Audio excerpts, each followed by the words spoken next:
Hey, I'd like to welcome you to another episode of Mission Matters. My name is Adam Torres, and if you'd like to apply to be a guest on the show, just head on over to missionmatters.com and click on Be Our Guest to apply. All right, so today I have Steve Thompson on the line, and he's managing partner at Value Lifecycle. Steve, welcome to the show. Adam, it's a pleasure to be here. All right, Steve. So this is going to be fun. So I know one of the things that you're passionate about and that you're working on day in and day out is really working with sales executives and helping them close great deals. So some of the people watching this right now, I know that already hooked them. That's what I was trying to do. So stay tuned, and we're going to get into how Steve is doing that and some of the things behind it that's making what he does so effective. And just to get this started, Steve, I like to start the show like we start them all with our signature question. So Steve, we at Mission Matters, we amplify stories for entrepreneurs, executives, and experts. So that's our mission here. Steve, what mission matters to you? Well, Adam, what I am really passionate about and focused on is ensuring that deals that are being closed, okay, are good for both the buying organization as well as the selling organization. And at the risk of sounding really altruistic on this topic, I'm a capitalist at heart.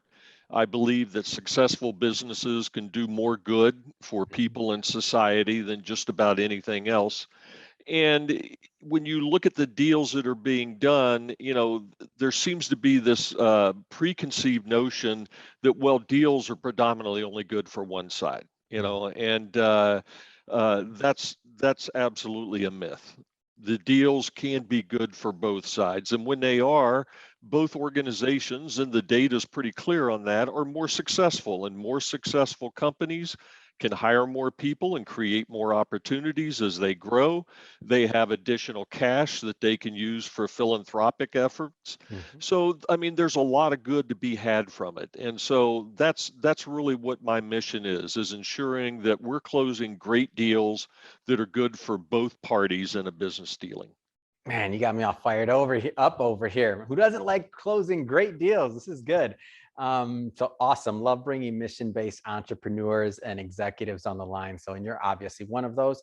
So let's just get this kicked off. So let's start with your background. Like, how did you get started on this journey? Well, I'm not going to take you all the way back to when I first got out of college. I was in the Navy. In fact, I guess I am, right? I was in the Navy. I was a Navy nuclear submarine officer, which has nothing to do with this because the Navy's not good at negotiating, and Mm, they're pretty much one directional on that. mhm, But at the time, I was VP of Sales and Marketing for a Fortune 100 company, and I was getting my MBA at Northwestern University. mhm. And going through this program, we went through in cohorts. And one of my within my cohorts was an individual. He was also VP of Sales and Marketing for a very large company, and we went through a course called negotiations. And it was called rational negotiations. And for the first time in my career, this topic of negotiating actually had some science behind it. And this Yeah. was based on research that had been started 20 years ago at Harvard. And we both looked at each other and said, man, we could make a business out of this Mhm. because negotiations have been treated as a black art.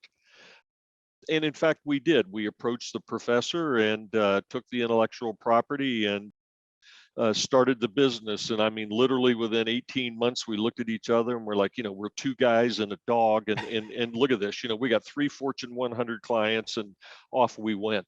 And what transpired from there is that we were going into customers and we were both training them on how to Mhm. think about negotiations differently. But I was being pulled more and more into consulting with account teams on real deals. Yeah. And this was on the selling side. And as I'll share with you in a moment, the business also moved over to the buying side. And the negotiation is one of these really interesting points in a business relationship. It's what I call one of the critical pressure points, Mhm. where either all the good things you've done are going to pay dividends, or all the sins you've committed are going to come home to roost. And and by the way, when I'd get a call to consult on a deal, it was never Yeah. because it was going well, right? It was Yeah. on fire. And after about a dozen times doing this, what I soon realized is, wait a minute, we don't have a negotiation problem here. We got a much bigger issue further Mhm. back upstream. Or if we're selling to an existing customer, we've got another big issue that's getting in the way. And both of those issues surround value.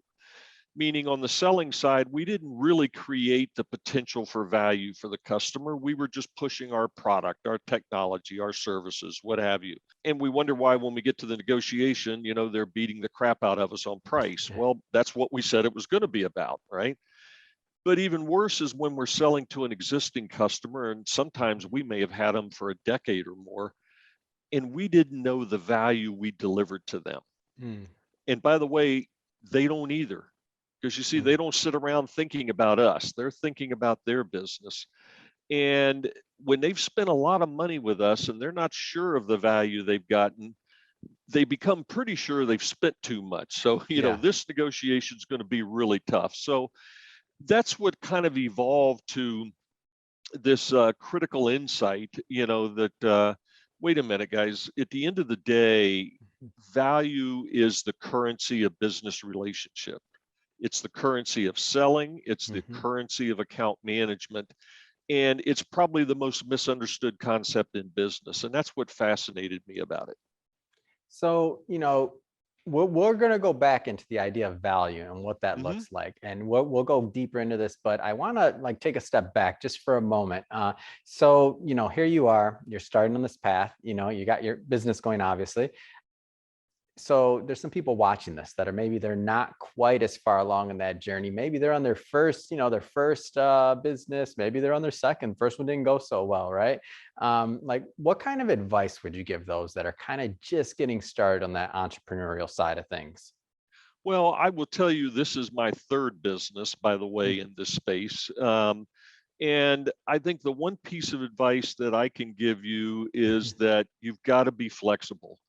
You've got to understand what's changing with the target market that you're trying to address, mhm, and you're going to have to adapt accordingly. mhm. It's something I remind my clients all the time. It's like, guys, we can't keep walking in the door with the answer when we don't know what the question was. Yeah. Okay. And salespeople do that, by the way, a lot.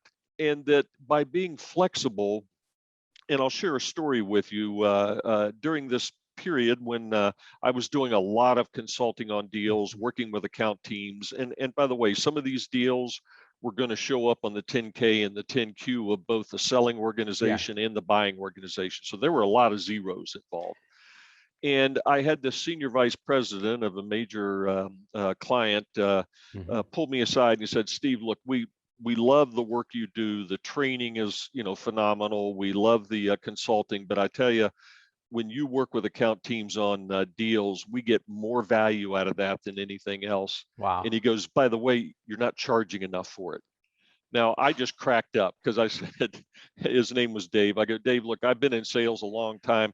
I've never had a client tell me that my price was too low." Okay, and I go, "This is going to make a great story that I can share with other clients in the future."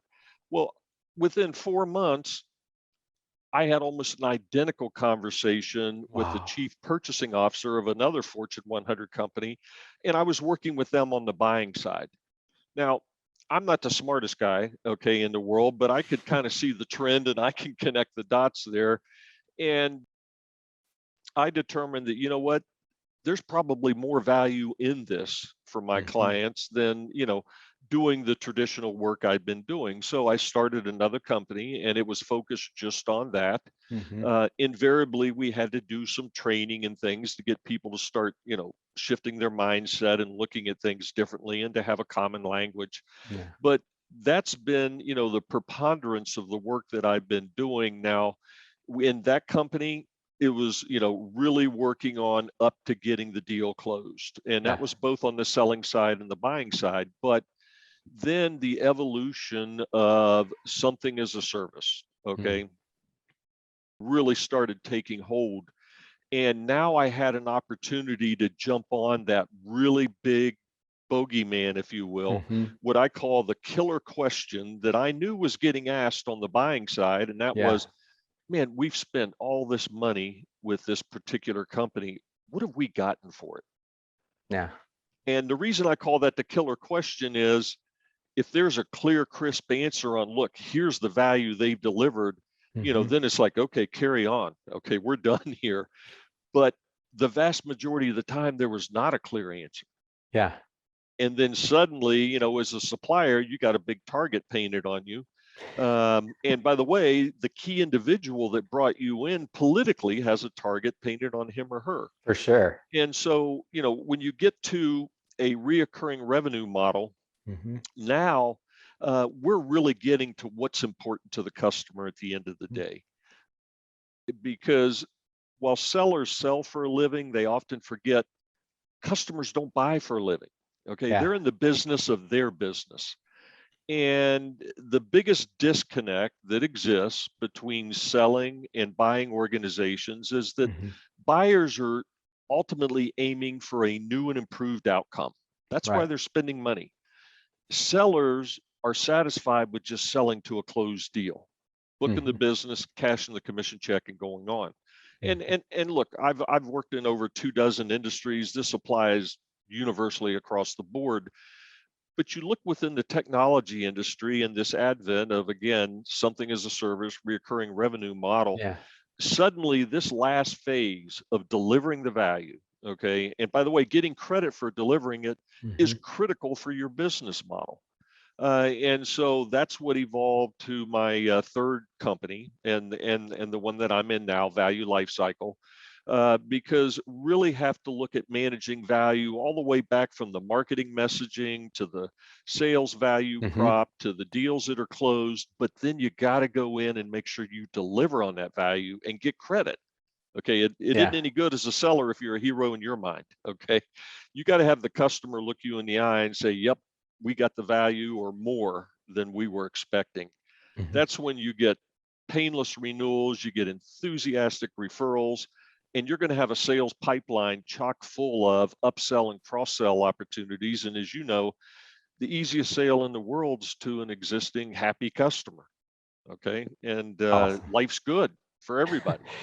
So Steve, and this is awesome, and this is I feel like you're giving a bit of a master class here on sales, really for high tech sales executives.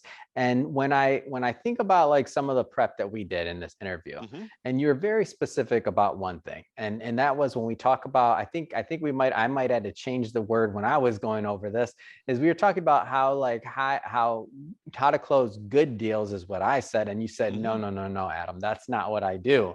You said it's how to close great deals. Yes. Can you define to me like what makes a great deal? Yes. Yes. And by the way, some people might call this aspirational, Yeah. but I will tell you that if you aim low, you're always going to hit low, right? And usually Facts. lower, like shoot yourself in the foot. And it doesn't mean we're always going to hit this target of a great deal, but if we Hmm. never aim for it, the odds are we never will. Yeah. So this is how I define a great deal. It's good for the selling organization and that Hmm. it advances their business strategy. Yeah. Number two, it's good for the buying organization in that it addresses their particular buying needs. Hmm. But then number three, and this is probably the most important attribute, it's got the right mix of products, services, et cetera, with the right volumes that will allow both sides to ultimately deliver on that promised value. Mm. And so those are the criteria that I have for determining what a great deal is. Fantastic. Let's go further into value life cycle. So I want Mhm. to start, I mean, we've talked about some of the things you work on from a high level. I want to get a little granular. So first off, what types of clients do you find get the best value out of working with you and your team? So it could be like whether is it only for big companies like enterprise? Mhm. Is it also for small business, mid-size? Let's start there. Like what type of clients typically get the most value out of working with you and your team?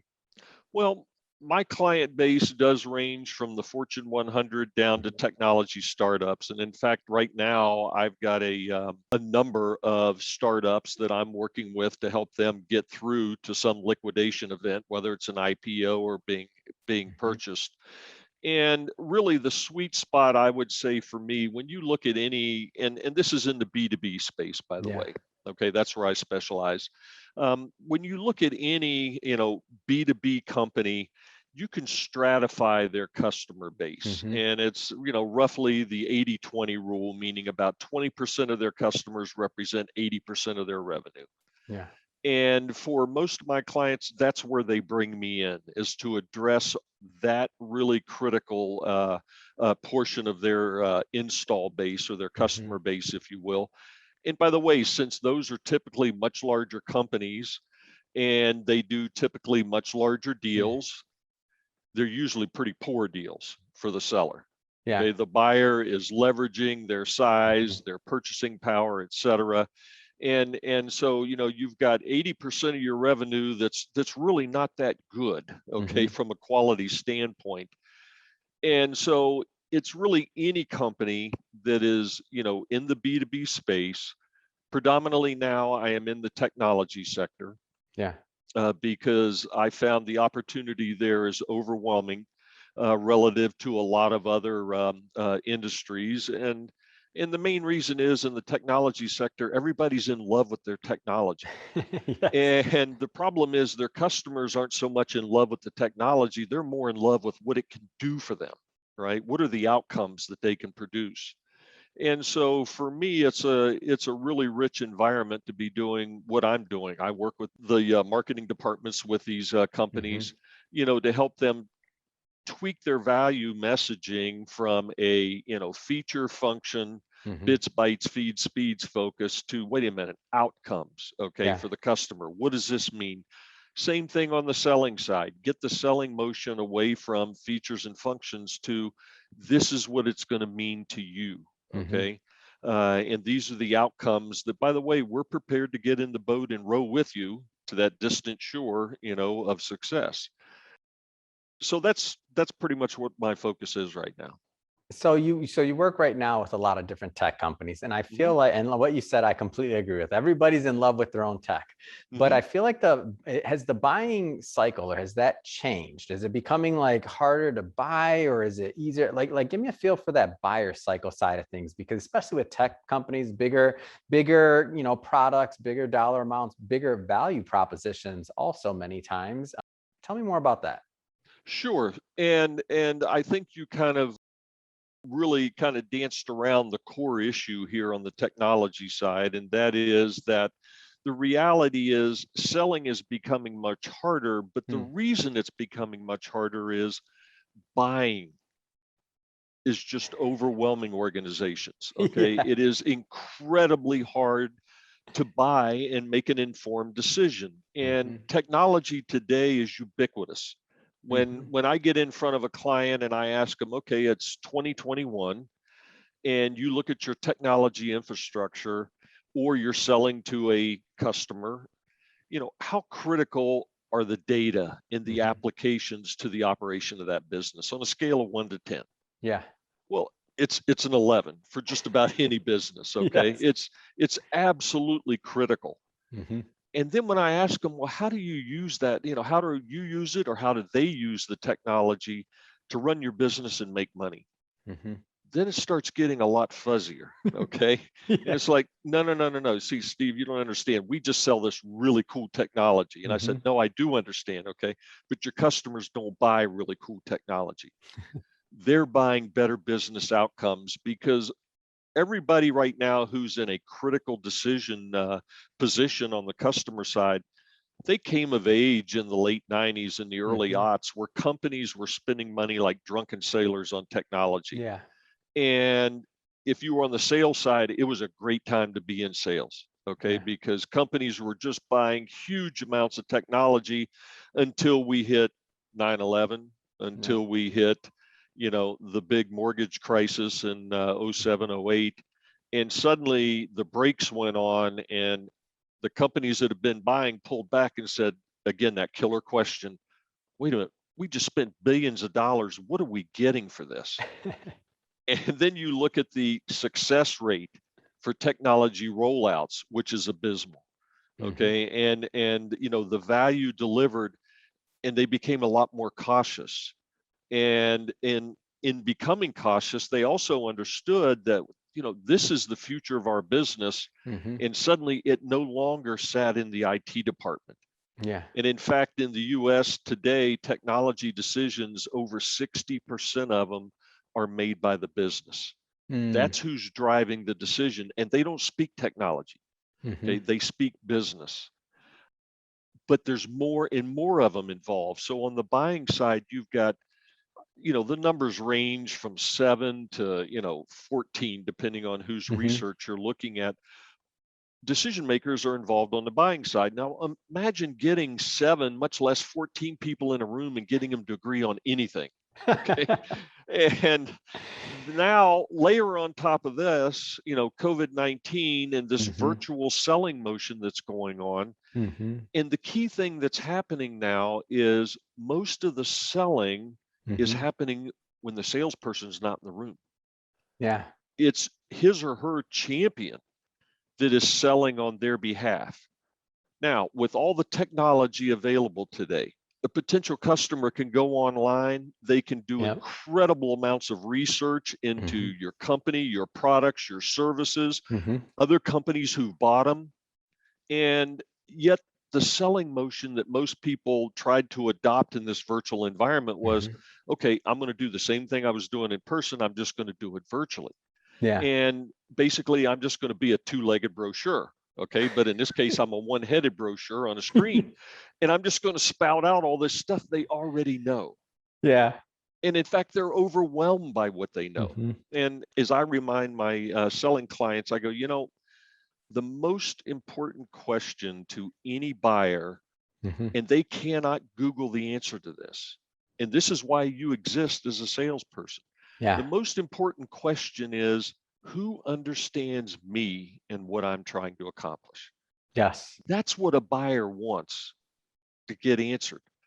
And if you're not focused on answering that as a salesperson, burying them with more white papers and more data, and the fact that we're Gardner upper right quadrant and all that, Hmm. nobody cares on the business side. Okay.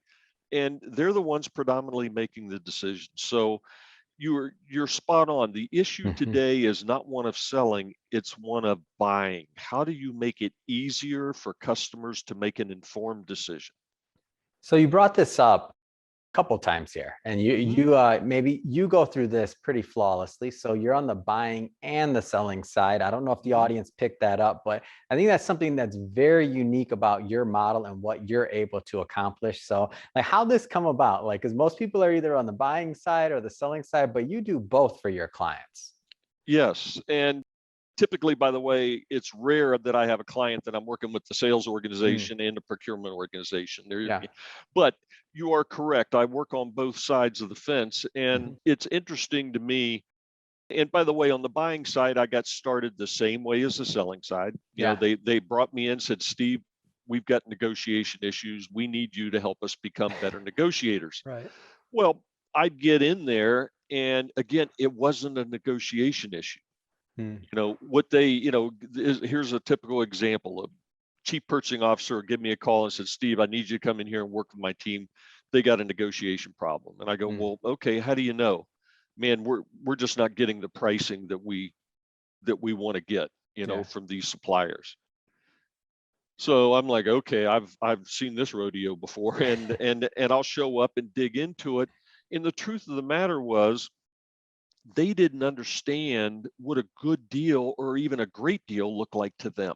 Mm, Okay. They were right. defaulting to, look, if I can get it for a lower price. And I go, wait a minute, guys, we're talking about hundreds of millions of dollars here.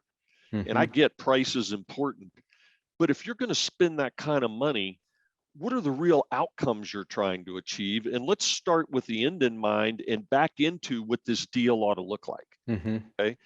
And so I would spend 75% of my time working with buying Hmm. organizations on helping them figure out, what are they really trying to accomplish? Where are they really trying to go? And then determine, what does this great deal look like? And look, price is always a part of it, but it by no means even hits the top five in most instances. I'll give you, this is a rare occasion where I had a client, I was working on the selling side, and Yeah. they were looking to do an acquisition, and they brought me into the buying side. There was a European multinational that was looking to not divulge, they were looking to sell or spin off, Hmm. okay, a subsidiary. and my client was looking to buy that subsidiary. Mm. And they pulled me in, and they had a war room set up, Adam. I mean, you'd have been impressed. There were Like the movies. whiteboards everywhere. Yeah. And, I mean, I've been to Northwestern. It's a pretty good school, and got my MBA. So I understand they're doing, net present value of future cash flows. And Hmm. then they're looking at book value of assets, and they've got all this stuff there. And they said, well, what do you think? And I go, well, I don't know. Let me just ask a question. Why are they selling? It kind of got quiet, and it was like, well, they don't want to be in this business anymore. And I go, okay, but why? Steve, I don't know. They just, it's for sale, and we're interested in it. And I said, yeah, that doesn't give us much to go on here, and I really kept pushing that point. And I'll never forget it. It was an executive assistant Mm. who was doing some work there in the war room. And she jumped up and she goes, listen to this. And she pulled up, and this was an earnings call Hmm. where the CEO of that European company made a commitment to shareholders that he was going to have that business spun off before the end of the current quarter. And by the way, we Oh, just entered wow. into that quarter. And I looked at everybody and I go, so, all right, guys, how many people are knocking down the door to buy this thing? They said, well, Steve, we're not aware of anybody who's looking to buy it. And I go, so what do you think it's going to be worth it to the CEO to sell this thing, to have the deal inked before the quarter's over? Wow. And they're like, whoa. And I said, now you guys do have the funding in place, right? And they assured me, and I go, well, we're going in with a lot lower number. Okay. And the value we're going to bring him is we're going to close this deal. Now, of course, the Yeah, yeah, yeah. entire deal is going to last, but he's going to be able to publicly announce it. It'll be inked before the end of this quarter. And we did. We ended up buying that company for a fraction of what we were calculating it could be worth. Absolutely amazing. It's a great story. And that just goes to show too, like the difference between knowing the why and like Mm, taking going a little bit deep. What does a relationship usually look like to work with you and your team for a mhm. company? Like take me through kind of like the like just the onboarding, just like what it looks like. Sure, sure. Well, because what I do is somewhat intangible, For sure. okay, the way it typically starts is with a fixed price engagement Hmm. to go work on a critical deal, Hmm. whether it's the buying side or the selling side. And they want to see that if I can come in there, work within their culture, their organization, Hmm. their people, if I can move the needle on a deal. Yeah. And that's the way that it typically starts. And then once we get over that hurdle, then they're Hmm. like, well, wait a minute, we don't want to keep paying that much, okay? Because we got a lot of deals that we'd like to maybe have you help us with, and it generally evolves then to a retainer, and it's a retainer that's got flexibility built into it, so that look, it's not unusual for me to Hmm. be on a call early in the morning with a team over in Europe, in the afternoon with teams here in the US, and then in the evening with teams over in APJ. That flexibility needs to be built into the arrangement. Plus, it may involve both, and I used to, by the way, prior to COVID. I mean, I've got over 5 million miles on Delta Airlines, and my goal's not to hit Wow. 6 million. And by the way, I think I'm okay on that now. That's so much. Uh, but this used to be in person. I would fly into a city, and I would spend when it was overseas trips. A lot of times, these companies would take me overseas 2-3 weeks at a time. And Mm. we'd hit all the major offices, whether they're in Europe, Asia, whatever. I think I've done 4 around the world trips. Okay, Wow. single trips that were going around the world. But anyway, the retainer basis allows me to both work on deals, to consult and help them, with their overall strategy. Now, there's a lot of other people that are much better at strategy than I Hmm. am, but what I try to do is make strategy street level. And what I mean by that is, let's say for a selling organization, Hmm. if this is your business strategy, I kind of use the metaphor of the wall. You're going to Hmm. accomplish this. And if you think of a wall, it's got bricks or stones in there. Those represent every deal. Hmm. And you're either going to do the right kind of deals that are the right size and shape and have plenty of mortar around them, and you're going to build a tall, straight, strong wall, or every deal is going to be a one-off and you're trying to slap this thing together. And I've been in front of executives and I'll tell them, I go, show me over the last 6 months Hmm. the deals you've closed, and I'm going to show you what your real strategy is. Yeah. Okay, because at the end of the day, it's a deal at a time that you're advancing the strategy. So I can work at that level down to consulting on deals, and then Hmm. finally the final way that clients will engage with me is on a performance or contingent basis. Mm. And that is, we'll come up with mutually agreed to metrics on what we're moving the needle on, whether they're on a particular deal or a group of deals or even, the whole enterprise. And by the way, I don't go 100% contingent because I want everybody to have some skin in the game. Those are basically the ways that I engage with clients. And it makes sense because you're putting yourself on the same side of the table as the client is what it comes down to. Mhm. And specifically working with, and I kind of want, because I see the way you develop the system. I see also the revenue model. And speaking of revenue models and working with these tech companies and these tech executives. So big deal in the industry overall, I'd say reoccurring revenue models, Mhm. pretty straightforward there. Reoccurring revenue model versus customer churn versus, I think you know where I'm going with this. Yeah, yeah. Like tell me a little bit more about what you're seeing in the industry and kind of this shift. Well, there's been a significant shift over Yeah. probably the last 10 years is where it's Hmm. really accelerated. And it's understanding that, while net new business is important, it's Yeah. that install base. Okay. You've got to take care of this install base Hmm. because very quickly in a recurring revenue model, what you're going to find is your install base is going to dwarf within a few years the net new business you're bringing in each year. Hmm. And if you're not paying appropriate attention to it, putting the right resources on it, Yeah. but as I point out to them, most importantly, if you're not ensuring you're delivering the value that that customer expects, Hmm. okay, you're going to be in trouble. Then you're going to face churn. You're not going to get the upsell, cross sell that you wanted because Hmm. most of these companies use a land and expand. And I have to remind them, landing is not where we're, headed, guys. We want the expansion. So it's Hmm. critical we land on the right deal that we can execute on and really blow them away with the value we deliver. Yeah. Then the expand happens.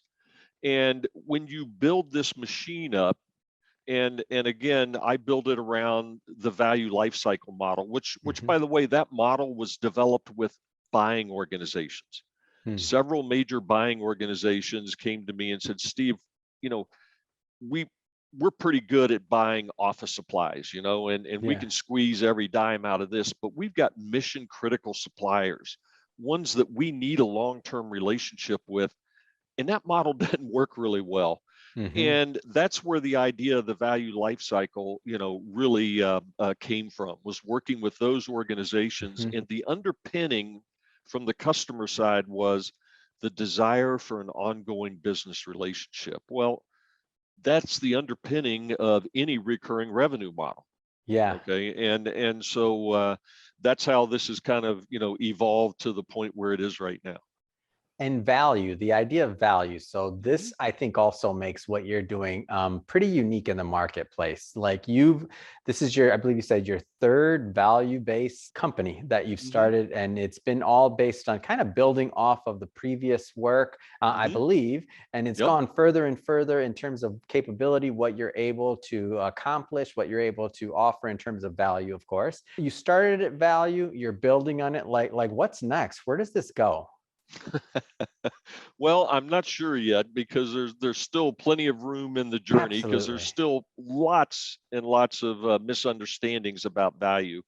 Mhm. What's next for me is I've got a book coming out here this is the fourth in a series, by the way. Awesome. It was called Must Win Deals, Mhm. and why we lose them. That's the Must Win Deal series, and this is the fourth one called The Painless Negotiation. And I really challenge the concept that even with really big complex deals that the negotiation has to be painful, because it doesn't. And that's going to be out in October. It'll be on Amazon both in paperback and on Kindle version. and it follows the previous three, which were, again, must-win deals, introduce the four big things we as sellers do that make it hard for customers to choose us. The second one was the irresistible value proposition, Hmm. how you articulate it, not in your language, in the customer's language, so they can easily digest it, socialize it. The third one was the compelling proposal. And in that one, I go into how, guys, your proposal's got to sell for you when you're not there. And Yeah. it can't tell your story. Okay. It's got to tell their story for them because they're the Mm. ones struggling with buying. And we condensed it down to literally 5 slides. And I've had clients close deals well north of $1 billion Amazing. on 5 slides. Okay. But the slides were about the customer. It told their story. The decision was made on 5 slides. Now the contract, was this thick when they were Of done, course. but that's okay. That's what I call the administrivia. The decision was made. So where I'm going next is I've really, as I mentioned, started getting extremely interested in a number of technology companies that are looking to Mm. really ramp, okay, quickly up to some sort of exit strategy. And I've been working with more and more of them, and it's a really exciting place to be. Okay, and I love working. I've always loved working with salespeople because I love Mhm. working with people who are trying to make something happen. When you couple that with an entrepreneurial organization and the whole organization is trying to make something happen, that's a lot of fun. And I've been at this a long time. And you know what? Right now, I like having clients that are fun. Man, you are a lot of fun. I'm excited. Like I love what you're doing here and value life cycle. I mean, the value that you're giving, of course, but also like it feels to me, just your energy. It feels like you're in it with your clients. Like for real, like you understand what it means to win these deals and to Mhm. create great deals where both sides are winning and are having things that are executable, deliverable. Like it just makes for a better life in business, it sounds like it just feels better. Oh, it not only feels better, it's easier. Oh Believe yeah. it or not, it's easier. Look, I often joke, and I think I may have mentioned this before, Hmm. but one of the things I've seen, particularly in the technology space, more than any other Hmm. industry that I've consulted in, is that we feel like we always have to have the answer. Yeah. And I got to tell you, I'm not that smart. And when I got in sales, if I always had to have the answer, I'd have gotten the hell out of sales because I'm like, man, Yeah. I ain't got the answers. But you know what? The best salespeople, and in fact, the best business leaders that I've met, okay, don't have all the answers, but man, they've got the right questions, Yeah. you know, and that's what it all leads to. Mm. And our job, whether I'm consulting with a client trying to bring them value, or let's say you're trying to sell to a Mm. company, our job is to ensure that we understand them, where they are, where they're trying to go, and we paint a clear picture on Mm. how we're going to help them get there. And Yeah. by the way, consuming, licenses or, installing your technology is not the end point. Okay. Yeah. It's once it's there, what is it going to deliver for them? That's the target that we're aiming for. Absolutely amazing. Well, Steve, I just have to say this has been awesome having you on the show today and learning more about what you're doing and really how you're helping your clients and I would say your niche in the value sector and also your books. I mean, on the fourth one coming out. I mean, so how do people connect with you and your team? How do they consume your Mhm. content? Like how do they get in touch? Okay, so first off, the books are on Amazon. You go to Steve Thompson must Mhm. hyphen win deals, and you can see the whole series up there. My website is Mhm. www.valuelifecycle.com. And I'm on LinkedIn, and I'm more than happy to connect with you. And on there, you can see a number of the blogs and posts that Mhm. I've been putting up over the years. But please feel free to reach out to me directly. My email is steve@valuelifecycle, that's one word.com. Or you can text me on my cell. It's 678-522 9964, and I'd welcome the opportunity to chat with you about what some of your challenges are and see if there's a way we can work together. Awesome. Well, Steve, again, appreciate you coming on the show today and sharing more about your background and really what gets you going in your mission. And to the audience, as always, thank you for tuning in.